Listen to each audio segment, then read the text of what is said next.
La Genèse, chapitre 39. On fit descendre Joseph en Égypte. Et Potiphar, officier de Pharaon, chef des gardes, égyptien, l'acheta des Ismaélites qu'il y avait fait descendre. Et l'Éternel fut avec lui, et la prospérité l'accompagna. Il habitait dans la maison de son maître l'Égyptien. Son maître vit que l'Éternel était avec lui, et que l'Éternel faisait prospérer entre ses mains tout ce qu'il entreprenait.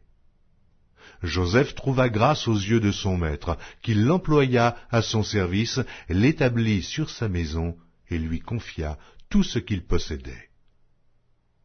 Dès que Potiphar l'eut établi sur sa maison, et sur tout ce qu'il possédait, l'Éternel bénit la maison de l'Égyptien, à cause de Joseph.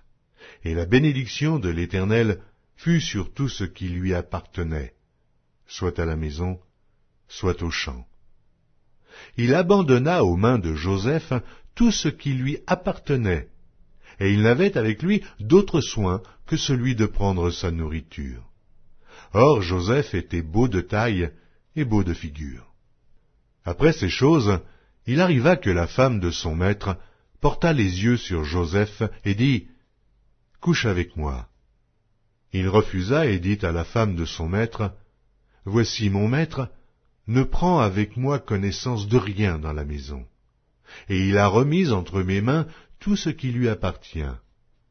Il n'est pas plus grand que moi dans cette maison, et il ne m'a rien interdit, excepté toi, parce que tu es sa femme. Comment ferais-je un aussi grand mal, et pécherais-je contre Dieu ?» Quoiqu'elle parlât tous les jours à Joseph, il refusa de coucher auprès d'elle et d'être avec elle. Un jour qu'il était entré dans la maison pour faire son ouvrage, et qu'il n'y avait là aucun des gens de la maison, elle le saisit par son vêtement en disant « Couche avec moi ». Il lui laissa son vêtement dans la main et s'enfuit au dehors. Lorsqu'elle vit qu'il lui avait laissé son vêtement dans la main et qu'il s'était enfui dehors, elle appela les gens de la maison et leur dit « Voyez, il nous a amené un Hébreu pour se jouer de nous. Cet homme est venu vers moi pour coucher avec moi, mais j'ai crié à haute voix. Et quand il a entendu que j'élevais la voix et que je criais, il a laissé son vêtement à côté de moi et s'est enfui dehors. » Et elle posa le vêtement de Joseph à côté d'elle, jusqu'à ce que son maître rentrât à la maison. Alors elle lui parla ainsi. « L'esclave hébreu que tu nous as amené est venu vers moi pour se jouer de moi.